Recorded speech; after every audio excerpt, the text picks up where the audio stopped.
마태복음 5장 1절에서 12절 말씀을 중심으로 가정의 팔복이라는 제목으로 말씀을 함께 나누겠습니다.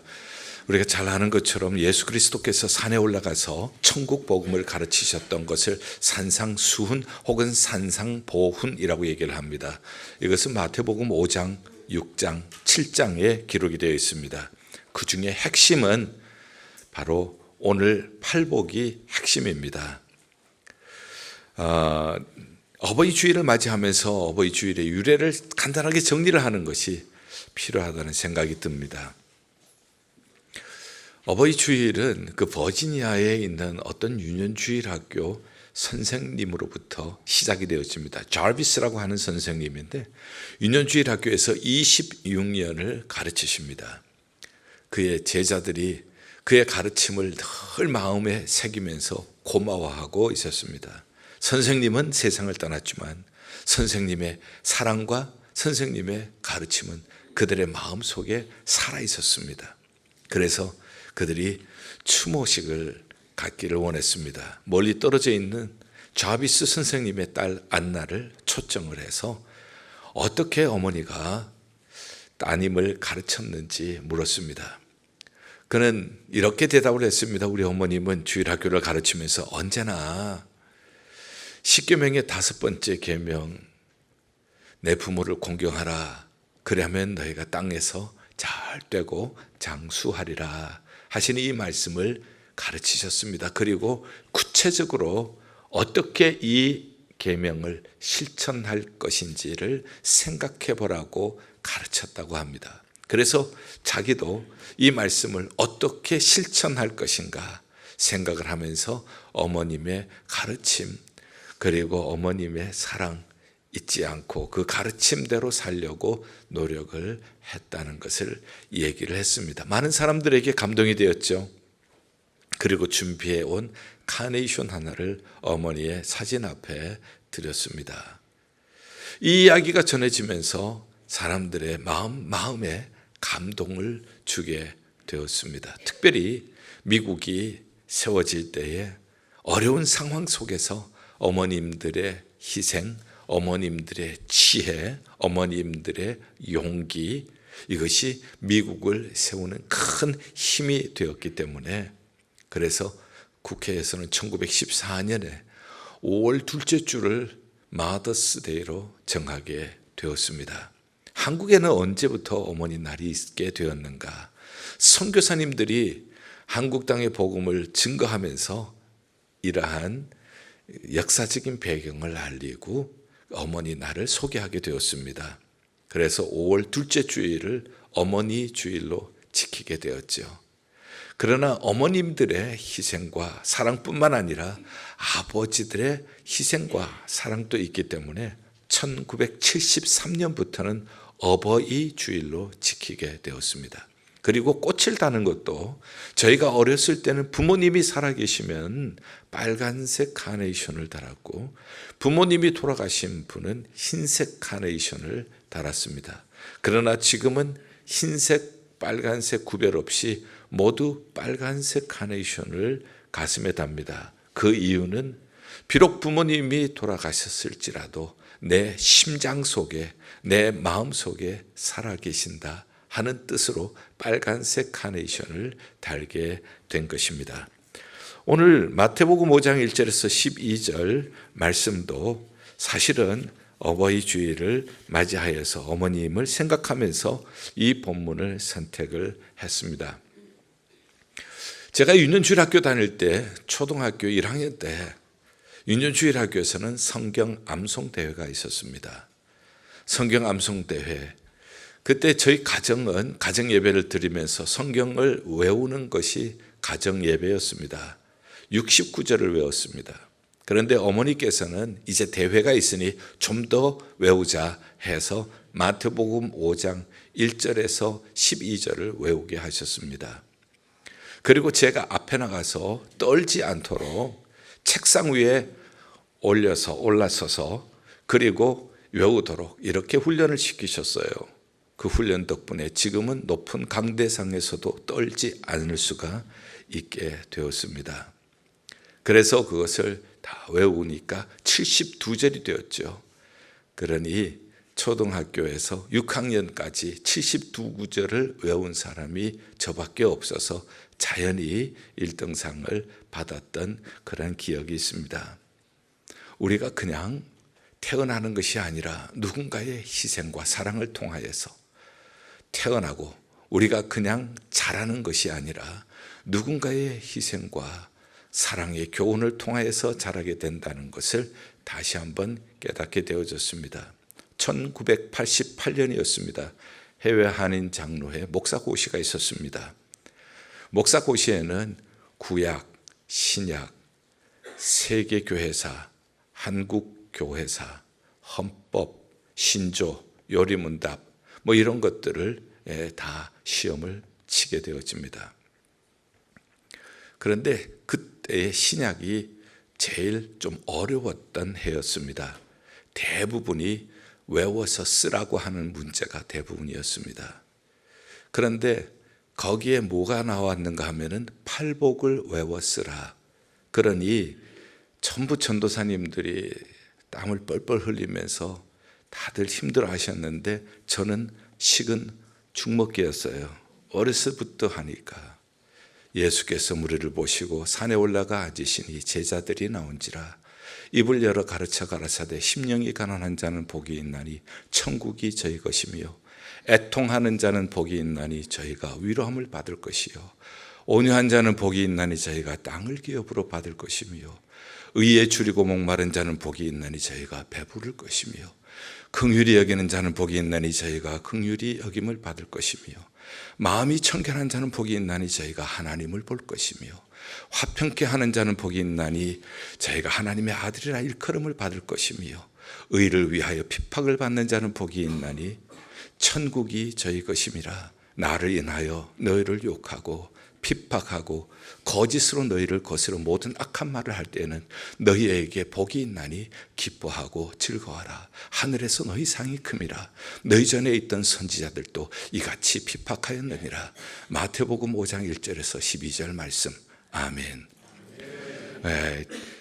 이게 그냥 한 번으로 끝나는 것이 아니라 낳아주신 사랑, 길러주신 그 은혜, 이것이 평생 간다는 것을 다시 한번 깨닫게 되었습니다. 자, 이 팔복은 천국의 대헌장이라고도 얘기를 합니다. 8가지를 다 하면은 아마 여러분들이 다 기억하시기에 쉽지가 않을 것 같아서 오늘 절반을 하고요. 그리고 다음 주에 절반을 해서 반씩 나누어서 설교를 하도록 하겠습니다. 첫 번째, 심령이 가난한 자는 복이 있나니 천국이 저희 것임이라 말씀을 하셨어요. 심령이 가난하다, 마음이 가난하다 하는 것은 겸손을 이야기합니다. 반대로 겸손 반대는 교만이죠. 교만은 자기 도취입니다. 겸손은 내가 혼자 이루었다는 것이 아닙니다. 누군가의 도움으로 여기까지 왔다는 것이에요. 그래서 부모님 주일을 맞이하여서 부모님을 향하여서 내가 오늘 산 것은 부모님의 은혜입니다. 내가 오늘 이만큼 믿음 안에 사는 것도 부모님의 가르침 덕분입니다. 낳으시고 길러주신 은혜 감사합니다. 이것이 겸손이고요. 교만은요, 자기 도취라고 그랬죠. 저 집 부모는 잘나서 이것도 저것도 다 해주는데 우리 부모는 가난해서 이것도 저것도 못 해주고 해준 것이 뭐가 있냐고. 이것은 교만이죠. 겸손은 천국을 누리게 되어집니다. 반대로 교만은 지옥을 누리게 되겠죠. 우리가 더 나아가서 부부 사이도 마찬가지입니다. 겸손하면은 나 같은 사람하고 지금까지 함께 살아줘서 고맙습니다 하고 얘기를 합니다. 교만은 당신 주제에 나 같은 사람을 만나가지고 봉 잡은 줄 알아 이렇게 얘기를 하면은 이거는 교만이죠. 교만은요 지옥이에요. 비교적 여기에 대한 말씀을 프랙티컬하게 가정에 맞춰서 제가 설명을 드리도록 그렇게 하겠습니다. 애통하는 자는 복이 있나니 저희가 위로함을 받을 것이며, 우리가 사는 세상에 얼마나 상처받을 일 많아요. 그래서 hurt라고 하는 말, 우리 미국에 사는 우리들은 hurt라고 하는 말을 참 많이 듣게 되잖아요. 이런 hurt가 많은 세상, 상처가 많은 세상에서 위로함을 받는다는 겁니다. 누구에게? 애통하는 사람, 우는 사람에게. 그런데요, 우리 가만히 보면은 인생이란 것이 울면서 태어나요. 태어나서 응아 하고 울면서요. 그 다음에 이 세상을 떠날 때는 다른 사람이 울어줘요. 그래서 태어날 때는 내가 울면서 태어나고, 그리고 이 세상을 떠날 때는 남이 울어주고 떠나는 게 이 세상인 것 같아요. 그러나 무엇을 위해서 우는가 하는 것이, 그것이 참 중요해요. 누가복음 23장 28절에 예수님이 십자가를 지고 이제 골고다 언덕으로 갑니다. 그때에 예루살렘 여자들이 울면서 예수님을 따라갑니다. 그때 예수님께서 예루살렘의 딸들아, 나를 위하여 울지 말고 너와 내 자녀를 위하여 울라 하고 말씀을 하셨어요. 우리가 울어야 할 것은 나를 위하여 울고 자녀를 위해서 울으라는 것이죠. 저희는 팔남매가 자랐습니다. 6.25 이후에 가난한 목회자의 가정에서 팔남매가 자랐습니다. 모든 것이 넉넉지 않았지만 더 힘들었던 것은, 그래도 자식들 공부시키기 위해서 서울로 다 또 유학을 보내셨네요. 새학기가 되어서 이제 등록을 하려면 돈이 있어야 하는데, 그 많은 돈을 가난한 목회자의 가정에서 구할 길이 없는 거예요. 막막할 때 어머님은 밤새 울면서 기도하십니다. 밤새 울면서 기도하시니 어린 시절에 형님들이나 누님들은 갑방으로 이렇게 자지만은 밑으로 어린 저희들은 부모님하고 같은 방을 쓰거든요. 어머님이 울면서 기도하는데 어린 자녀들이 잠을 잘 수가 있겠어요. 그저 눈을 감고 어머님이 우시면은 속으로 같이 울고, 그렇게 어린 시절을 보냈습니다. 그런데 아침이 되면은 어머님이 어디를 가신다고 길을 떠나십니다. 저희 외가는 잘 살았어요. 저희 외할아버지가 땅도 많으셨어요.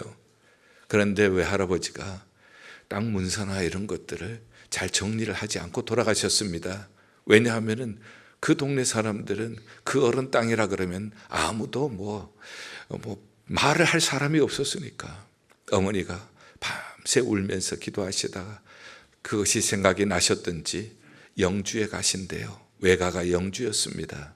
그래서 영주에 가셔서 한참 하루 종일 계시다가 저녁에 돌아오시는데 어머니가 밝은 모습으로 돌아오세요. 그러면서 말씀을 하십니다. 하나님의 은혜였다고. 땅을 문서도 정리를 해놓고 하지 않고 가셨는데 동사무소에 갔더니 동사무소 직원이 보면서 그 어른 따님이 맞다고, 얼굴이 똑 닮았다고 그러면서 문서 정리를 다 해주시더라는 거예요. 땅을 찾은 거예요. 그러니 그것으로 학비를 마련하고 어린 시절에 그걸 보았습니다. 그러면서 어린 시절부터 어려운 일이 있을 때 사람에게 울지 말고 하나님 앞에 울어야 되는구나. 어려운 일을 닥칠 때 하나님 앞에 울면은 하나님이 저렇게 위로를 해주시는구나 하는 것을 배우게 되었습니다. 애통하는 자 복이 있다. 위로함을 얻는다. 하나님 앞에 울 때 하나님이 위로해 주실 줄 믿습니다. 온유한 자는 복이 있나니 저희가 땅을 기업으로 받을 것이며, 온유라고 하는 것은 힘이 없는 것이 아닙니다. 힘은 있지만은 잘 절제가 되어지고 컨트롤이 되어진 힘을 온유라고 얘기를 합니다. 특별히 우리 한국 사람들은, 남자들은, 웬만한 분들은 다 분노라는 것이 있잖아요. 그런데 한 번씩 분노를 터뜨리고 나면은 반드시 후회를 하잖아요. 내가 왜 그랬을까? 그때 좀 참을 걸. 그리고 이 분노라고 하는 것이 수류탄 폭탄과 같아요. 한 번 터지면은 상처를 남겨요. 그래서 이 분노라고 하는 것을 잘 조절을 해야 하는데, 직장에서는 큰 대로 참고 견디다가 집에 오면은 그만 분노를 터뜨리는 경우가 많아요. 소리를 지른다거나 혹은 상을 뒤엎어 버린다거나 이런 일들을 하게 되어지죠. 그러면은 나중에 후회할 뿐만 아니라 함께 살아가는 사람들에게 크레딧을 잊어버려요. 신뢰를 잊어버려요. 저는 어렸을 때 꽤 무서운 삼촌이었어요. 조카들이 많은데 화를 잘 내니까 조카들이 저를 보고 불삼촌이라고 불렀어요. 불과 같이 화를 많이 낸다고. 그래서 박예수도 전도사는 어린 시절에 저를 불삼촌이라고 불렀어요. 근데 정말 감사하게 요즘은 성령의 불삼촌이라고 불러줘요. 그래서 얼마나 감사한지 모릅니다. 잠언 4장 23절, 무릇 지킬 만한 것보다가 마음을 지키라. 생명의 근원이 이에서 남이니라. 마음 지키지 못하고 폭발해버리면은 나중에 후회하고 상처 남기고 사람들에게 신뢰를 잊어버려요. 생명의 근원이 이에서 남이니라. 생명을 잃어버린다는 겁니다. 우리가 땅을 기업으로 받는다고 하면은 소유물을 생각하지만 주님은 천하보다 귀한 것이 사람의 영혼이라고 했어요. 사람의 마음을 잊어버리면 다 잊어버리는 거예요. 생각해 보세요. 소유물은 많지만은 사람의 마음을 잊어버렸어요. 그러면 그 사람 장례식에 누가 오겠어요? 마음을 잊어버렸는데요. 마음을 지키라. 생명의 근원이 이에서 남이니라. 온유한 자는 복이 있나니 땅을 기업으로 받을 것이며, 누구보다가도 온유한 분은 예수님이세요. 예수님은 나는 마음이 온유하고 겸손하니 내게 와서 배우라고 말씀을 하셨죠.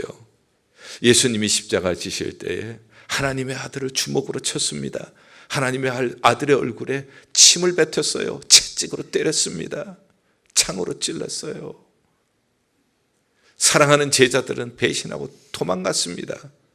예수님은 그들을 향하여 아버지, 저들을 사하여 주옵소서. 자기가 하는 일을 알지 못함이니이다.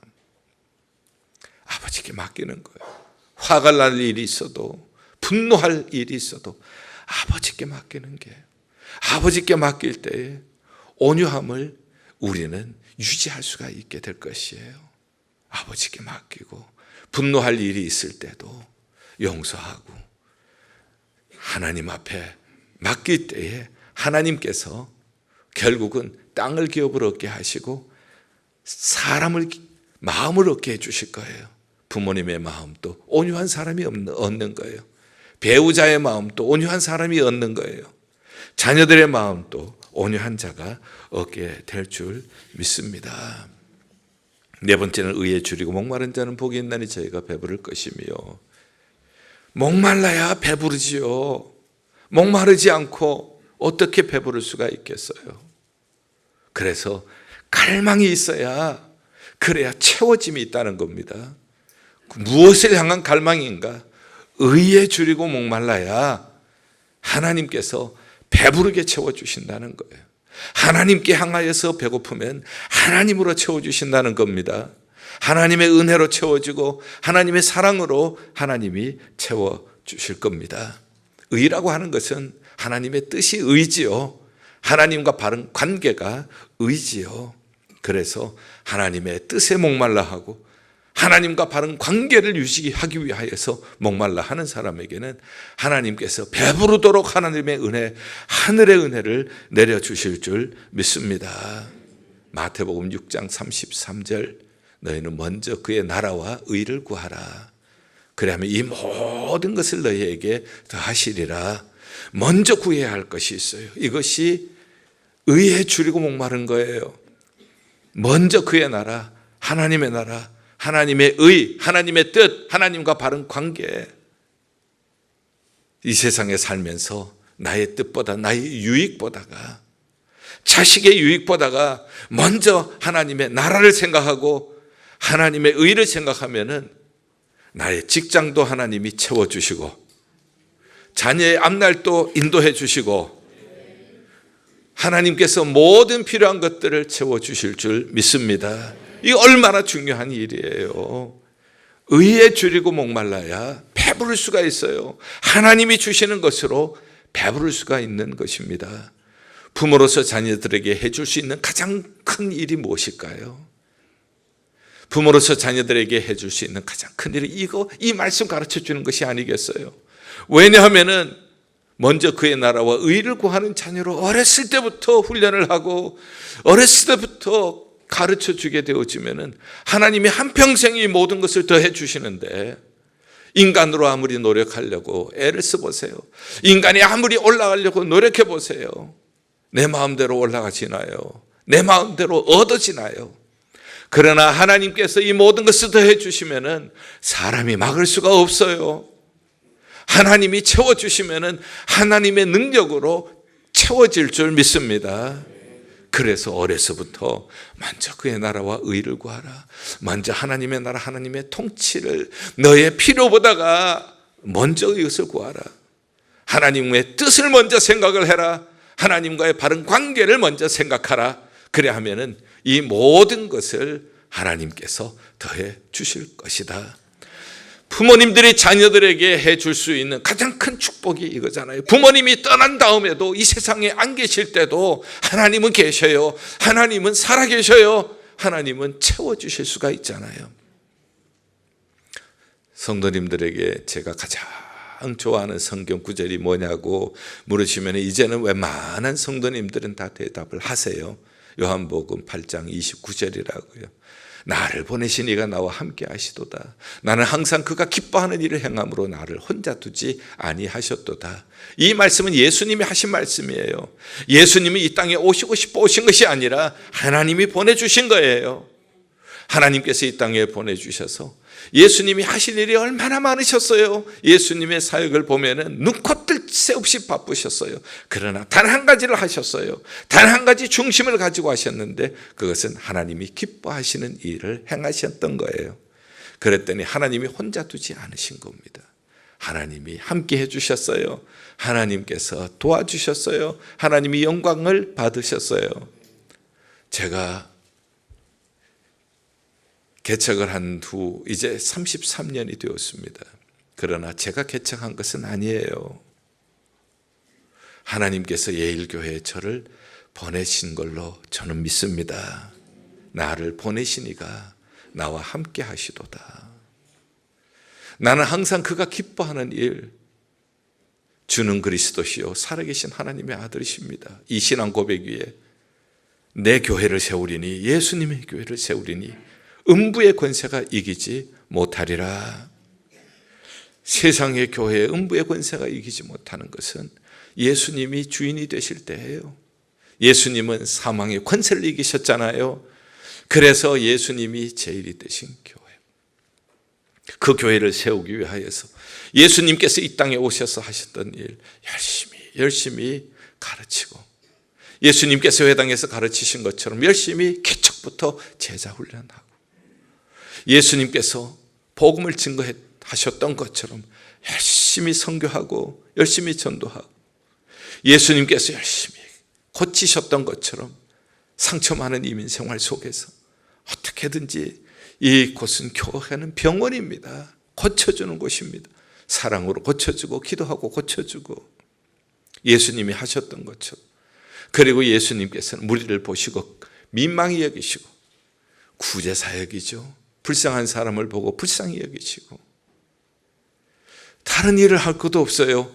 하나님이 기뻐하신 일, 예수님이 하나님이 기뻐하신 일을 하셨을 때 예수님을 혼자 두지 않으셨던 하나님, 예수님이 하셨던 것처럼 열심히 제자 훈련하고 가르치고 열심히 복음 전하고, 설교를 할 때도 내 말 하지 않고, 설교할 때도 철저하게 성경의 말씀을 가지고 하나님의 신언, 하나님의 말씀을 대언하고 열심히 사랑하고 고치고, 그리고 긍휼히 여기고, 이럴 때에 하나님께서 혼자 두지 않으신 것처럼, 예수님을 혼자 두지 않으신 것처럼 저와 여러분들을, 우리 교회를 혼자 두지 아니하셨습니다. 다음 주일이면은 33주년을 맞이하게 되어집니다. 1993년 3월 3일 베이사이드에 있는 한 가정에서 12명의 장년이 성경 공부를 했습니다. 그때는 교회 건물도 없었습니다. 교회 이름도 없었습니다. 33년이 지났습니다. 지금 33년을 되돌아보면은 너무나도 놀라운 변화입니다. 그때까지 했던 것은 예수님 제일, 예수님이 하셨던 일, 그것을 행함으로 하나님이 기뻐하셨고 하나님이 혼자 두지 않으셨던 것처럼 예수님이 하셨던 일 우리가 하고, 그리고 하나님이 기뻐하신 일을 했을 때 하나님께서 우리 예일교회를 혼자 두지 아니하셨습니다.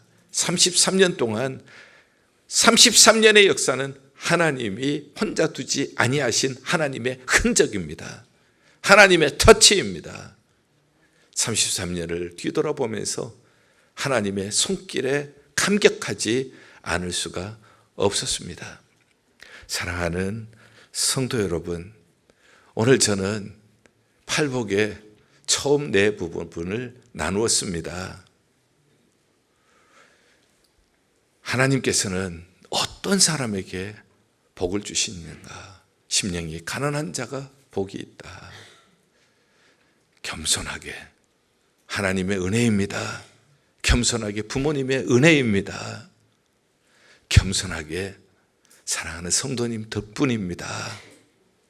이곳에 하나님께서 천국의 복을 주실 줄 믿습니다. 애통하는 사람, 우는 사람 위로해 주세요. 상처 많은 세상, 거기에서 어디에서 위로받겠어요? 사람에게 우는 사람이 아니라 하나님 앞에 울 때 하나님이 위로해 주실 것입니다. 폭발하기 쉬운 이 세상, 분노하기 쉬운 이 세상에서 온유한 자가 땅을 기업으로 받는 거예요. 예수님을 바라볼 때 온유를 배우는 겁니다. 자기를 향하여서 조롱하고 멸시하고 채찍으로 때리는 자를 향하여 아버지, 저들의 죄를 사하여 주옵소서. 몰라서 그렇습니다. 아버지에게 맡기는 거예요. 예수님은 저의 마음을 사로잡았습니다. 예수님은 여러분들의 마음을 사로잡았어요. 온유한 자는 복이 있나니 땅을 기업으로 받을 것이며, 온유한 자가 사람의 마음을 얻게 될 거예요. 의에 줄이고 목마른 사람, 하나님의 뜻에 목마르고 하나님과 바른 관계에 갈망을 느끼는 사람, 하나님께서 은혜를 내려주시고 배부르게 채워주실 줄 믿습니다. 먼저 그의 나라와 의를 구하십시오. 이 모든 것을 더해 주실 것입니다. 이것을 자녀들에게 가르치십시오. 자녀들에게도 이 모든 것을 더해 주실 것이에요. 무엇을 하든지 하나님이 기뻐하시는 일을 하십시오. 혼자 두지 아니하실 것입니다. 하나님이 붙들어 주실 것입니다. 어떤 곳에서든지 하나님이 임마누엘로 동행해 주실 줄 믿습니다. 천국이 이루어지는 사랑하는 여러 성도님들의 가정이 되시기를 주의 이름으로 축원합니다. 기도하겠습니다. 하나님, 우리 교회 사랑하는 성도들의 가정 천국이 이루어지게 하여 주시옵소서. 예수 그리스도 이름으로 기도하옵나이다. 아멘.